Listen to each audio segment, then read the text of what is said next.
Allez, bonjour Thomas, bienvenue. Salut Imran, salut, merci à toi de m'accueillir. Ah bah avec plaisir. Déjà, est-ce que tu peux te présenter un peu rapidement qui tu es, ce que tu fais et où tu vas surtout? Ok, allez, je raconte ça. Donc moi c'est Thomas, j'ai 29 ans aujourd'hui. Je suis originaire de Toulouse. Voilà, moi j'ai fait la majeure partie de ma vie à Toulouse, donc mon enfance, mon adolescence, mes études. Je suis parti 3 ans pour faire mon école d'ingénieur en région niçoise. Et puis je suis revenu pour travailler, pour chercher un travail. Donc ça fait maintenant 7 ans que je suis ingénieur, hein, je travaille dans le secteur spatial. Donc j'ai commencé en 2015. Moi, j'ai toujours été attiré par tout ce qui était les avions, les satellites, l'espace. Voilà, depuis que je suis petit, un fort attrait pour les maths et la physique aussi. Donc je me suis mis là-dedans et puis j'ai découvert l'informatique en école d'ingénieur.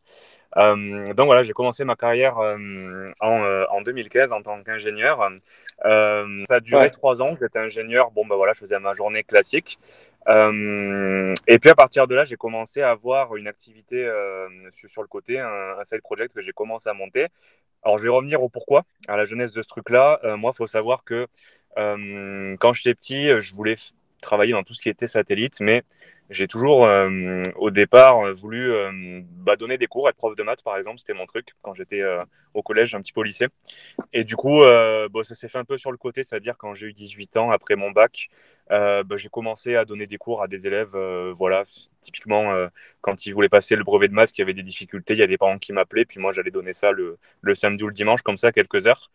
C'était un peu un passe-temps, puis j'aimais bien faire ça, j'aimais bien enseigner, donc c'est revenu un peu sur le tapis. Et, continuer, etc. Comme ça, j'ai cette idée qui est revenue. J'avais un pote qui s'appelle Marceau, qui est entrepreneur. Ça m'a toujours fasciné depuis, tu vois, plus de 10 ans. Et je me suis dit, tiens, c'est vrai que ça me rappelle quelque chose, ça avait l'air vachement sympa. J'ai ce côté enseignement qui revient un peu, que j'ai envie de redévelopper. Là, c'est en 2010. Et j'aimerais bien voir ce que c'est d'être entrepreneur, donc pourquoi pas essayer. Voilà. Donc, c'est là où l'aventure a commencé. J'ai voulu me remettre à donner des cours, et peut-être je vais développer un peu après. Mais du coup, c'est là le point de départ de mon side project, en tout cas. ok. Voilà. Et donc ça c'est le départ, donc c'est ce qui t'a motivé, on va dire, à te lancer. Et aujourd'hui, qu'est-ce Ouais. que tu proposes exactement? Enfin, comment tu as construit ton side project? Comment tu as itéré? Quelle était l'idée de départ? Est-ce que c'est toujours la même? Est-ce qu'elle a évolué, etc. Alors, non, évidemment. Ça aurait été trop beau, sinon, et trop simple. Il y a eu, on va dire, 3 phases. Au tout début, j'ai commencé. Je me suis dit, j'ai regardé un peu l'écosystème, qu'est-ce qui marche bien, qu'est-ce que j'aimerais faire. J'aimerais bien donner des cours, mais j'aimerais bien ne pas être le seul à le faire, parce que j'avais remarqué quand j'étais étudiant, que je donnais des cours, que ça prenait du temps, que j'avais deux, max 3 ou 4 élèves par semaine, et que ça suffisait pas pour aider plus.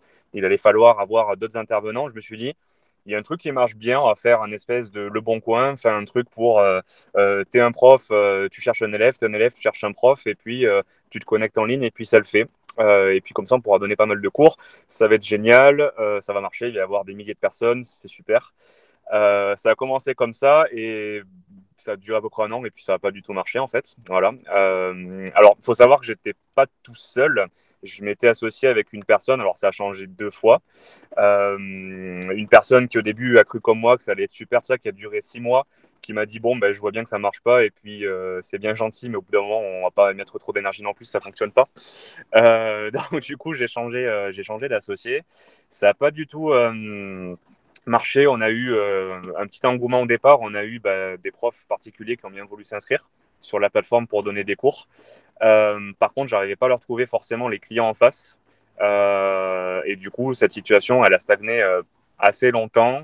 J'ai fait plusieurs types d'erreurs. Je pense que j'y reviendrai un peu dessus, mais au niveau des prix, j'avais aucune stratégie marketing. Je débutais complètement, je savais pas quoi faire. J'avais balancé des chiffres pour les cours un peu au hasard, en essayant que ce soit ni défavorable du côté client comme du côté prestataire, celui qui intervient, et que ma marge soit suffisante, mais ça n'a pas du tout marché.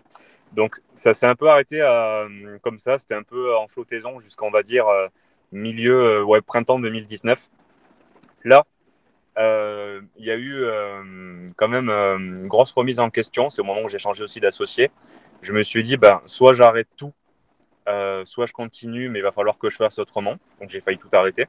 Là, c'est de là pour dire que l'aventure d'entrepreneur, quand on débute, elle n'est pas hyper évidente et puis on peut lâcher très vite. Il y a beaucoup de choses qui font que ça peut ne pas marcher.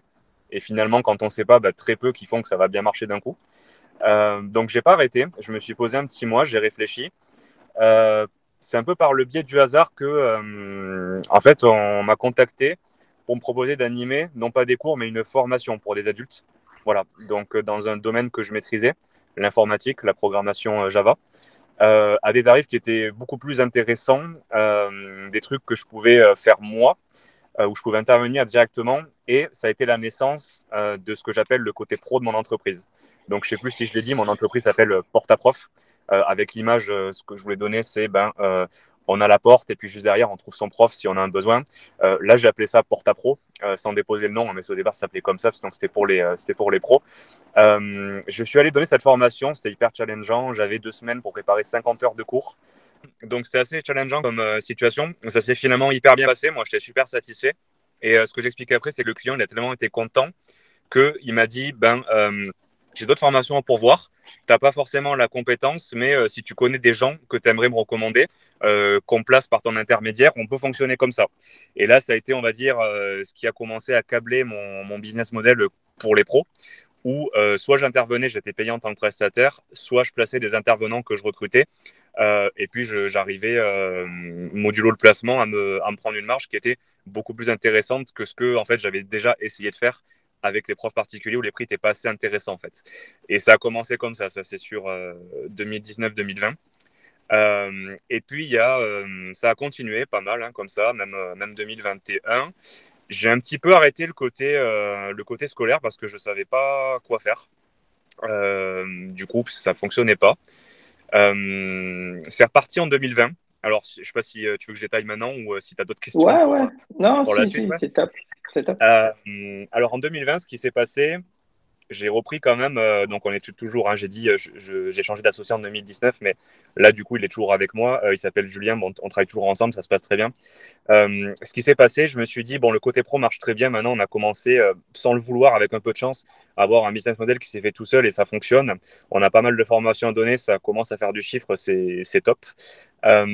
Par contre, côté prof, côté scolaire, ce qu'on voulait faire, ça marche pas du tout, mais c'était un petit peu mon leitmotiv de départ et j'avais pas envie de le lâcher. Donc, je me suis dit, OK, c'est pas bien de ne pas être focus. Il y a beaucoup d'entrepreneurs qui me disent quand tu débutes, il faut être focus sur son activité, il faut pas essayer de jouer sur deux tableaux, c'est le meilleur moyen de se planter. J'étais un peu têtu, j'avais quand même envie d'en faire quelque chose. Donc, du coup, c'est un peu venu, c'est ça qui est intéressant, je trouve, dans l'histoire, un peu venu du chapeau aussi. J'ai découvert par hasard que, au lieu de donner des cours, il y avait des gens qui faisaient ce qu'on appelle du coaching scolaire. Finalement, qui sont pas là juste pour donner des cours, mais qui sont là pour aider en cas de difficulté ou de blocage un élève qui veut pas travailler, qui est stressé, qui comprend pas, mais qui comprend pas, je veux dire, l'ensemble des cours parce qu'il n'a pas d'organisation dans son travail, parce il sait pas bien se poser pour réfléchir, pour travailler, pour aligner des idées, pour savoir résoudre des problèmes. J'ai découvert ce truc-là que je connaissais pas du tout. Et en fait, de fil en aiguille, j'ai un petit peu remonté cette activité et il s'avérait qu'il y en avait très peu finalement. Le marché il n'était pas hyper pris et j'ai trouvé un psychologue français qui a fait justement un outil adapté aux coachs scolaires qui s'appelle l'outil des 7 profils d'apprentissage qui décrit, on va dire grosso modo, comment un étudiant, un élève, il va apprendre, il va se motiver à travailler, il va se comporter quand il est en situation d'apprentissage et comment l'aider s'il y a un blocage. J'ai contacté Jean-François, donc du coup qui est ce psychologue, qui m'a dit, en fait, moi j'ai fondé cet outil et je forme à utiliser cet outil aux gens qui veulent devenir coach scolaire. Voilà, c'est une formation du coup qu'il fallait acheter. Moi j'ai dit banco parce que je suis un peu bloqué sur mon côté scolaire. Je sentais bien qu'il me manquait une brique, quelque chose pour vraiment faire exploser mon activité. Je savais pas quoi. J'ai pris cette formation, j'ai commencé à devenir coach scolaire. Ça c'était plutôt sur fin 2020 et c'est ce que j'ai fait en 2021. Voilà, c'est ce que j'ai fait jusqu'à maintenant. Le lancement n'a pas été je pense, à la hauteur de mes espérances tout de suite. En un an, je pensais vraiment exploser le business. J'ai pas eu énormément d'élèves que j'ai pu suivre. J'en ai eu, allez, à la louche, je crois, j'en ai eu 3 ou 4, quelque chose comme ça. Sauf que mes prix, j'ai fait x10. J'étais le seul intervenant, j'avais pas d'intermédiaire. Et du coup, ça m'a quand même redonné confiance en moi et fait penser à d'autres choses. Et là, on verra après pour la suite, je raconterai un peu. Je suis sur une perspective de création de produits un petit peu basée sur ces choses-là. Et ça se passe beaucoup mieux. Voilà un peu où j'en suis aujourd'hui. D'accord, ok. Donc, si je résume un peu ce que tu as dit, donc il y a eu des premiers essais, il y a eu quelques alors, erreurs ou on va dire étapes indispensables sur lesquelles tu étais Ouais, obligé de passer pour arriver où est-ce que tu es aujourd'hui. Euh, Tu as utilisé le mot chance et hasard à quelques reprises, où bah, il y a quelque chose qui fait que tu découvres un nouveau monde, quelque chose sur lequel tu n'avais pas pensé, mais qui se rattachait à ce que tu aimais faire déjà et donc sur lequel tu as pu te raccrocher et essayer. Et aussi, hein, il y a deux choses aussi dont tu as parlé qui est super importante. C'est à un moment donné, tu te dis, il fallait que tu te formes avec le psychologue justement yes, sur le fait d'être. Donc, tu n'as pas hésité à sauter le pas et à te former et aussi à monétiser. C'est revenu à plusieurs moments dans ton histoire. Bah, se poser les bonnes questions sur comment mieux monétiser, puisque c'est bien de faire un side project, mais si on ne le monétise pas, à un moment donné, bah, c'est qu'un hobby, on va dire. Ça reste un exactement. peu difficile d'en vivre. Ok, Ouais. donc là, ouais, bah, franchement, c'est quoi, tu as dit 2018-2019, enfin, en 2 ou 3 ans, tu as fait vraiment un parcours rempli d'anecdotes et de C'est péripéties. ça. Ouais, Ok. exactement. Tout ça pour dire que, en fait, il y a une erreur que je pense que j'ai faite rapidement en arrivant, en débutant en 2018. Et je pense pour ceux qui éventuellement nous écoutent, qui débuteraient dans l'entrepreneuriat, écoutez pas ce conseil. Moi, on m'a souvent dit, tu es entrepreneur, tu vas faire une startup, il faut qu'en 6 mois ça fonctionne, sinon c'est foutu, il faut que tu arrêtes. Moi, je crois pas du tout à ça. Je pense que c'est une grosse bêtise de dire ça. Un entrepreneur, il n'est pas là pour réussir et faire 1 million d'euros en 6 mois. Enfin, s'il le fait, je pense qu'il est exceptionnellement bon. Je vois pas comment. Je pense pas qu'il y en ait beaucoup. Il n'y a pas, en fait, je pense, de difficulté et de mal à réussir en 2, 3, 4 ans ou plus si on est en train de pivoter, si on n'a pas trouvé son business model. Il faut tester des choses, il faut se former. Et puis, c'est pas grave. Je veux dire, il y a personne qui va dire, tu as été nul, tu as mis 4 ans pour réussir ton projet. Bah, et alors, en fait, maintenant, je réussis et puis ben, je fais ce qui me plaît. C'est pas grave, en fait. J'ai appris, j'ai progressé. Je fais peut-être pas forcément les mêmes erreurs. Je me suis pas pris 2 fois le même mur. Bah, c'est OK, en fait. Il n'y a pas de souci. Il faut pas avoir honte de ça, je pense. Très souvent, les entrepreneurs qui débutent, enfin, moi, en tout cas, quand j'ai été coaché au départ, quand j'ai commencé en 2018, on m'a dit, t'as 6 mois, sinon c'est flingué, t'as pas réussi, tu peux lâcher l'affaire. Et je trouve que c'est une grosse bêtise. Il faut pas du tout écouter ce conseil-là, en tout cas. Je sais pas ce que t'en penses, Ibran, mais c'est vraiment une grosse bêtise, je pense, comme conseil. Euh, Bah, en fait, tu es l'exemple parfait, en fait, parce que si tu avais arrêté au bout de 6 mois, tu aurais sûrement voulu faire, enfin, tu serais revenu à ton activité principale normalement et tu n'aurais pas essayé autre chose, tu n'aurais pas eu la chance à un moment donné bah, de tomber sur quelqu'un qui avait besoin d'un formateur pro pour adultes. Tu vois, toutes ces opportunités que tu t'es créées là, bah, elles n'auraient pas existé si tu t'étais pas donné bah, plus que 6 mois, en fait. Et je suis assez yes, d'accord aussi. Enfin, il y a personne j'aime pas trop les injonctions qui te disent qu'il faut faire ça en temps de temps, etc. Ça dépend des contextes, ça dépend des gens, etc. Et franchement, ouais, non, je suis d'accord avec toi, totalement. Mais ça ouais, m'intrigue aussi, en fait, que comment tu as géré, parce que tu avais quand même ton job, en fait, à oui. ce moment-là, parce que tu t'es pas lancé, tu n'as pas tout arrêté d'un coup comme ça. Comment tu as géré, en fait, les deux parce que ça demande du boulot à côté, ça demande ton propre boulot, qui te demande de l'énergie, etc. Tu as un associé qui, même s'il a changé en cours de route, bah, il y a des gens à gérer, etc. Comment tu as fait un peu pour gérer un peu tout cet écosystème-là Ouais. qui doit vivre en parallèle? Ouais, je comprends. La question est intéressante. Ça n'a pas été un truc hyper simple. Il faut savoir que mes associés, ils ont eux aussi toujours été en CDI. À côté, on était tous vraiment en side project. Le projet il s'est vraiment façonné comme ça au fil des années. C'est pour ça aussi, je pense qu'on a peut-être mis plus de temps et à pivoter et à tester. Du coup, ce qu'on faisait, enfin, du moins pour ma part, ça a commencé. Alors, c'est toujours l'histoire de quand tu commences quelque chose, tu es hyper motivé, donc tu en fais plus.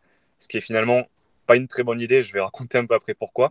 Ce qui se passait, c'est que je faisais ma journée, on va dire 8h à 17-18h d'ingénieur. Je rentrais, je me posais peut-être une demi-heure, une heure et je travaillais de 19h jusqu'à, au début, très tard, minuit, 1h du matin, presque tous les jours de la semaine. Et le week-end aussi à fond. Donc, ça, c'est pas quelque chose que je conseille, même si au début, on a l'envie, on a la niaque, on veut y aller. Parce que l'anecdote personnelle, qu'est-ce qui s'est passé? J'ai fait ça, allez, 6 à 8 mois. Et c'était fin 2018, j'ai fini l'année aux urgences. Voilà. Ma compagne s'en souviendra très bien. Qu'est-ce qui s'est passé? À quelques jours de Noël, j'étais complètement épuisé. J'ai chopé un truc anodin, une gastro, qui s'est transformé en un truc hyper violent où en fait, j'étais chez moi, dans mes toilettes, à plus pouvoir bouger, à plus avoir de force. Voilà, je passe un peu les détails sur tout ça, à être très très mal, très affaibli et à devoir appeler les urgences parce que ça allait pas du tout. Ça allait pas du tout et alors je me souviendrai parce que c'est quand même une bonne leçon que j'ai tirée à ce moment-là. Le gars des urgences qui est venu, il m'a dit Monsieur, vous avez quel âge? Alors, j'avais 25 ans à l'époque. D'accord, qu'est-ce que vous faites? Je dis je suis ingénieur. Ah, c'est super. Oui, mais je suis aussi entrepreneur et je suis ah oui. Vous faites beaucoup de choses quand même, ça va?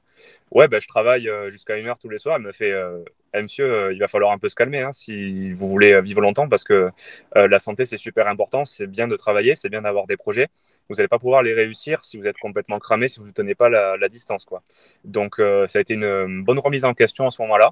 Euh, et du coup, quand je parle de chance en 2019, ce qui s'est passé, je pense qu'il y a un côté de chance, mais je crois un petit peu aussi, allez, on va dire le mot, au destin, aux choses qui font que, au lâcher prise, j'ai lâché prise, on va dire, 5 ou 6 semaines, à rien faire, à me dire, il faut que je me calme, il faut que je prenne soin de moi, il faut que je fasse des choses simples. Et c'est ce moment-là où j'ai eu le contact, où je savais plus quoi faire, où j'étais un peu résigné, où je me suis dit, si ça n'a pas marché, ça n'a pas marché, mais au moins, je prends soin de moi, je fais attention, je relancerai un projet plus tard. C'est là où j'ai eu l'autre proposition et j'ai eu du travail à faire, comme j'ai dit, 50 heures à préparer en 2 semaines, mais j'étais beaucoup plus capé pour le faire parce que j'étais reposé. Je bossais pas très tard le soir, je me levais le matin pour le faire à 8 heures, à 17 heures, j'arrêtais et j'ai réussi à tenir aussi bien le rythme. Et je me suis dit, en fait, Thomas, c'est juste ta façon de t'organiser qui n'était pas bonne. T'allais pas pouvoir tenir un side comme ça pendant 2 ans. C'était fini. Enfin, t'allais finir, je sais pas où, et ton associé pareil, parce qu'il a eu des difficultés un peu similaires, avec une famille à gérer en plus lui, donc il avait ça en plus. Et du coup, voilà, pour répondre sur l'organisation que je pense qu'on devrait avoir quand on a un side et quand on est en CDI, faut vraiment pas se cramer. C'est pas un sprint, c'est un marathon, vraiment. Voilà, il faut pouvoir tenir la distance. C'est rigolo parce que c'est ce que plein de gens disent. En fait, tout le monde, moi, en fait, un peu à un moment donné, on l'a vécu de façon à la dure. C'est-à-dire, Ouais, il a fallu quelque chose d'assez impactant physiquement, moralement, pour qu'on se dise non, mais là, on a poussé le bouchon un peu trop loin. Et on le répète quand même à plein de gens. Et malgré tout, c'est un peu difficile comment ça s'appelle, de matérialiser ça tant qu'on l'a pas un peu vécu. Et exactement. Ouais. merci pour ton témoignage, parce que c'est souvent quelque chose ça, d'intime, de personnel.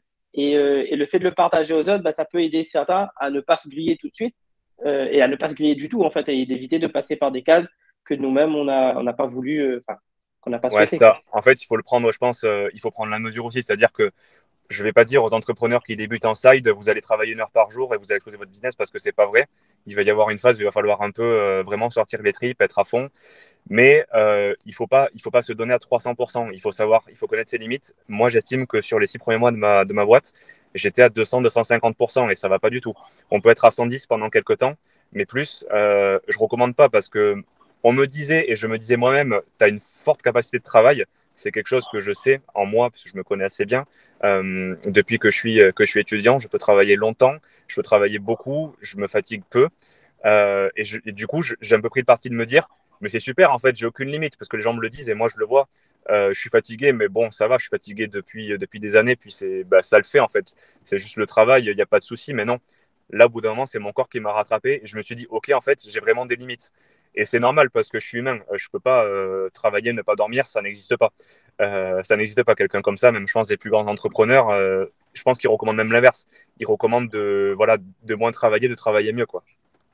Ok. Non, mais c'est génial. C'est génial comme expérience. Dans le sens où on en apprend beaucoup et tu le partages à tout le monde, en fait. Aujourd'hui, où est-ce que tu en es? C'est-à-dire, tu nous as raconté l'histoire jusqu'à maintenant. À partir de maintenant, qu'est-ce que tu souhaites faire? Comment, bah, déjà aussi, comment tu organises ton temps? Parce que tu as, beaucoup, t'as beaucoup pris d'expérience là-dessus. Comment tu organises ton temps? Parce que tu es toujours en side ou ça va changer ou comment? Voilà, c'est quoi l'avenir là de ton projet? Ouais, alors, l'actualité, elle est vraiment actuelle. C'est que mon side, il va devenir un petit peu mon projet à temps plein d'ici une semaine, puisque mon CDI, je le termine mercredi prochain. Voilà, j'ai Ok. arrêté mon CDI. Il y a beaucoup de choses qui se passent au niveau perso. Je suis à Toulouse, je vais en dessous de Strasbourg, en Alsace. Je déménage, rejoindre ma compagne qui a déjà trouvé un travail là-bas. Ce que je fais, c'est que je me laisse un peu de temps. Je vais me laisser un, deux, trois, peut-être un peu plus en termes de mois pour passer à 100% sur mon entreprise, sur mon projet avec mon associé. Alors, comment je m'organise? Donc, ce que je faisais en 2020-2021 pour justement ne plus me cramer. Moi, j'avais pris le parti de prendre mon agenda. Alors, j'ai pas pris ça tout seul, hein, bien sûr. J'ai été coaché, j'ai suivi des formations. Prendre mon agenda et me dire, OK, je vais positionner des blocs. Je me lève le matin à 8h, 8h30. Voici ce que je fais. Je consulte mes mails ou j'aime bien moins lire des newsletters, apprendre des choses. Je fais ça pendant une demi-heure. Pendant que je déjeune, je suis un peu posé. Je vais au travail, voilà, 9h, 9h30 jusqu'à midi. Je mange de midi à 13h. De 13 à 17 ou 18, je suis au travail. Et à partir de là, je me suis forcé à me mettre une plage de travail et une plage de repos. Donc, qu'est-ce que ça donne? Normalement, je finis à 18h. De 18 à 19, je prends du temps pour moi. Alors, prendre du temps pour soi, ça veut tout rien dire, mais je pense que c'est super important. Ça veut juste pas dire je prévois pas mon temps et je reste dans mon canapé ou je me couche et je fais rien. Non, moi je me dis bah, je fais une sortie, je vais marcher, j'arrose mes plantes parce que j'aime bien ça. Je lis, je fais quelque chose qui me plaît. Voilà, vraiment, je fais une activité. Je pense que c'est important. Je fais ça pendant à peu près une heure. Et à 19h, tous les jours, du lundi au vendredi, j'ai une heure et demie à 2 heures de travail pour ma boîte qui alterne soit un peu de marketing, soit de la création de contenu, puisque c'est ce que je vais faire, j'expliquerai après en 2022. Soit, en fait, je sais pas, je consulte l'équipe pour voir s'il y a des difficultés, s'il y a des points remontés, je regarde l'avancée de nos objectifs.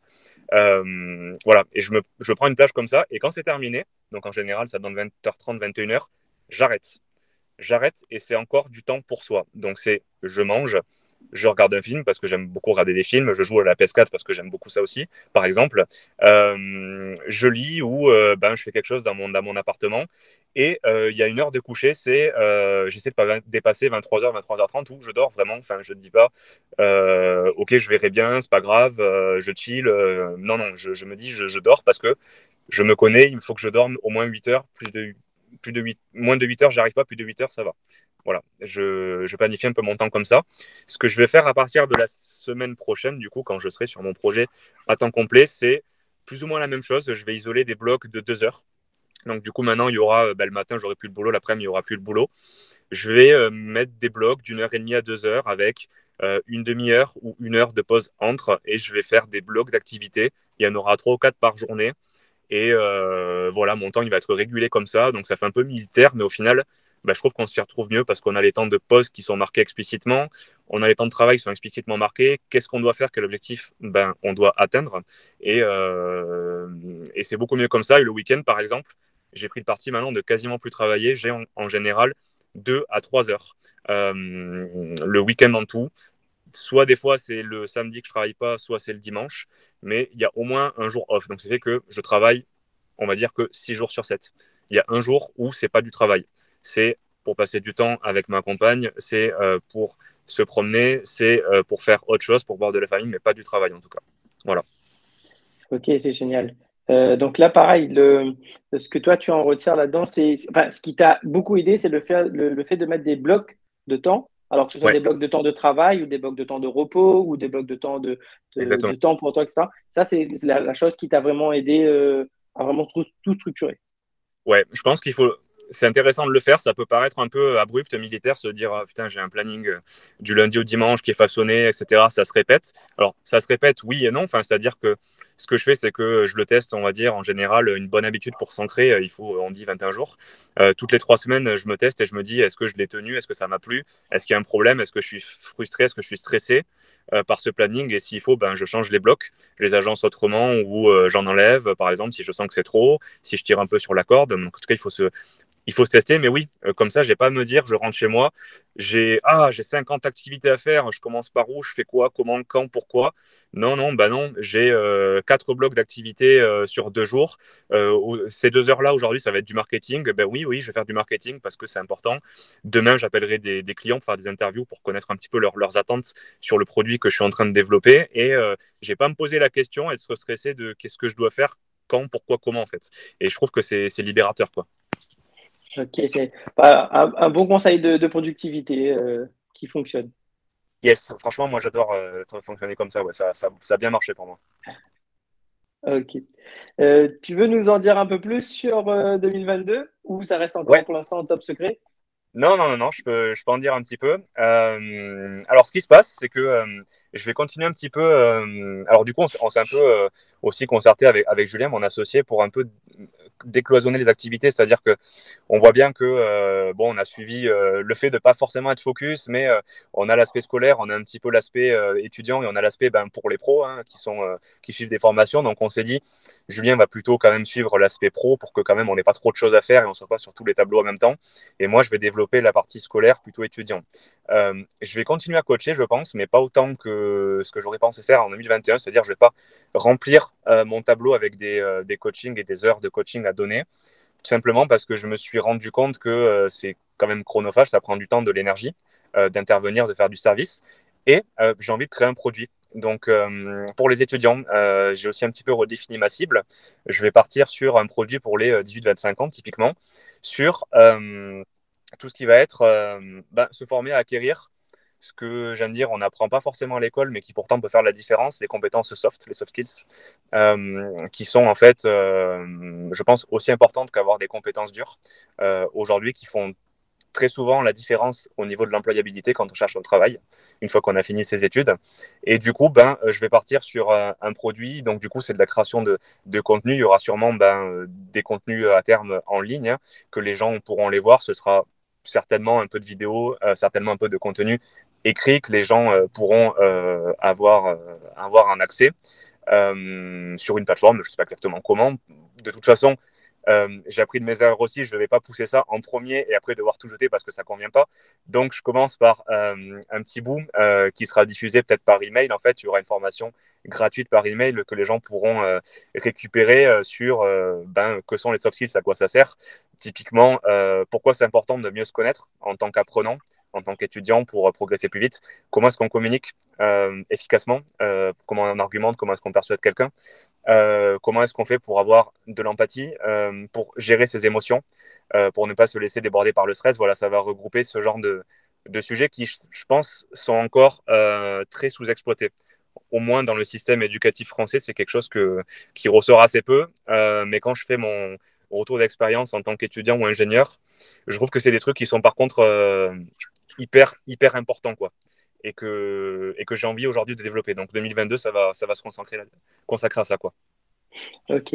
Et donc, en fait, tu transformes le service que tu as aujourd'hui, parce que tu as pas mal d'expérience, donc tu vois bien les besoins, et tu essayes de le transformer en produit pour Ouais, que ce soit, on va dire, un peu plus facilement accessible éventuellement et qui puisse se diffuser à plus de personnes. Parce que le coaching, c'est du c'est ça. one-to-one, et Ouais. là, tu essaies de faire quelque chose qui se diffuse un peu plus facilement à grande échelle. Ouais, alors il y a cet aspect-là qui est très important. Après, là, je vais pas mentir, hein, c'est de la transparence. C'est le service, c'est bien, mais c'est pas scalable. C'est très Ouais, bien sûr. difficilement scalable. Moi, au bout d'un moment, j'aimerais bien avoir, c'est ça, un contenu qui génère un chiffre d'affaires qui soit récurrent. Bien sûr, qui plaise, qui rende un service, qui réponde à un besoin, mais qui apporte un revenu récurrent pour ne pas aller se cramer et se dire il faut que je fasse 40 heures de coaching par semaine pour avoir un bon CA parce que la suite on la connaît, c'est pareil. Même si c'est quelque chose qui me plaît, je vais me cramer fatalement. Donc c'est pas non plus l'objectif. Et avoir un produit, ok, c'est un peu plus long à construire. Ça demande de s'y pencher, donc je pense que ça va me prendre bien quelques mois. Même si bon, je vais pouvoir aller un peu plus vite parce que j'ai un petit peu appris de ce qu'il faut faire, ce qu'il ne faut pas faire. Mais ce sera du gain pour la suite. Ce sera du contenu de prêt qui sera diffusable qui pourra toujours resservir, quoi. Ok, c'est. Et comment est venue cette idée-là? Est-ce que tu as des inspirations? Est-ce que tu suis d'autres entrepreneurs pour qui ça a déjà fonctionné ou tu as des amis qui l'ont déjà fait ou bien tu suis les gourous qu'on peut retrouver un peu partout? Est-ce que tu as des gens que tu conseillerais de suivre pour ceux qui veulent se lancer éventuellement? Ouais, bah, je crois qu'on va être tous les deux d'accord, Imran. Je conseille l'entreprise Germinal, du coup. C'est en partie grâce à eux, moi, que j'ai eu cette idée de devenir créateur de contenu. Ben, j'ai suivi un petit peu leur formation, donc du coup, avec ce qu'ils ont fait avec l'antichambre et ben, la nouvelle version qu'ils ont lancée il y a quelques mois, où ils expliquent qu'effectivement, être créateur de contenu et proposer un produit, ça peut être bien pour les raisons que j'ai évoquées. Et c'est vrai que j'ai tourné ça dans ma tête et je me suis dit, mais en fait, ils ont complètement raison. C'était un peu la brique qui me manquait. Moi, c'est comme ça que je fonctionne. Hein. Je l'ai dit depuis 2018. À chaque fois, je fais un truc et je me dis, tiens, il y a peut-être une autre brique que j'ai pas prise au passage, mais en fait, ça va mais vraiment super me servir et je vais pouvoir évoluer encore comme ça. Et là, c'est la brique création de contenu, donc que j'ai prise avec la formation chez Germinal. Donc, je recommande. Faut savoir aussi que je vais être suivi. Alors, je suis super honoré par une personne qui était qui est ex-Germinal, qui est Nina Ramen, qui va un petit peu m'accompagner sur ben, le déploiement de mon produit, ma stratégie de distribution de mon offre à partir de janvier. C'est inestimable de pouvoir travailler avec Nina. Je suis super, super heureux qu'elle ait accepté, en tout cas, moi, de le faire. Et bah, grosso modo, voilà, tout ce qui tourne autour de Germinal, moi, c'est la recommandation principale que je donnerais, parce qu'ils m'ont vraiment beaucoup apporté en peu de temps, quoi. Ouais, c'est clair. Bon, pour la petite histoire, on s'est rencontrés justement sur le Slack de Ouais, Germinal c'est ça. et où on cherchait à rencontrer des gens qui ont fait des side projects et c'est comme ça qu'on a commencé à échanger il y a quelques mois de ça. Ouais. C'est ça, exactement. Ok, ben, tu avais d'autres choses que tu aimerais partager? Bah, écoute, je pense qu'on a fait un tour d'horizon assez intéressant. Moi, je pense que ça vous bon. Je sais pas s'il te reste des questions de ton Ouais, côté. Ouais, ouais, en fait, il me reste peut-être une petite question, mais c'est surtout où est-ce qu'on peut te suivre? Tu as parlé de tes projets, etc. ouais. Où est-ce qu'on peut suivre ton actualité? Est-ce que tu as un réseau social sur lequel tu publies un peu? Alors, je ne parle pas ton side project, mais plutôt, est-ce que tu partages tes expériences sur un réseau social? Ou bien, où est-ce qu'on peut te suivre tout simplement, même ton site web, etc.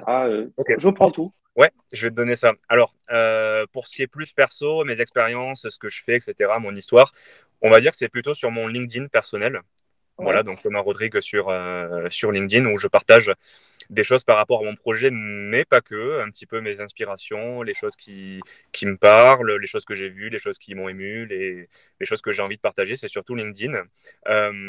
Voilà, on peut me contacter par mail, thomas@sportaprof.com éventuellement pour discuter. Voilà, enfin, moi, je suis très friand hein, de faire comme là, des calls, des interviews, etc. Partager.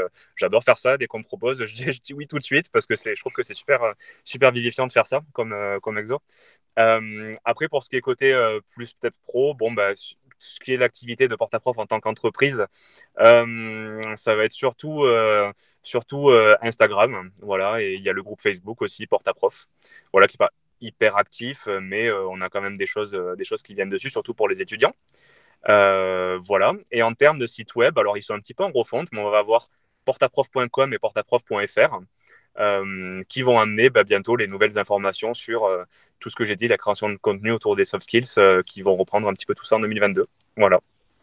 Ok, c'est nickel. Donc, je rappelle juste, je vais mettre tous les liens en description parce que comme ça, au moins, on se trompe pas sur les .com, les .fr, etc. Yes. Les groupes Merci. Facebook, le Instagram, etc. Tout ça sera en description. Et ben, je te dis merci beaucoup pour ton temps. C'était vraiment Merci à toi, génial. Imran. Super, Et merci à si vous toi. êtes étudiant, c'est l'endroit où il faut aller. Porte à prof. Yes, merci. À bientôt. Ciao, Imran, à plus tard. À plus.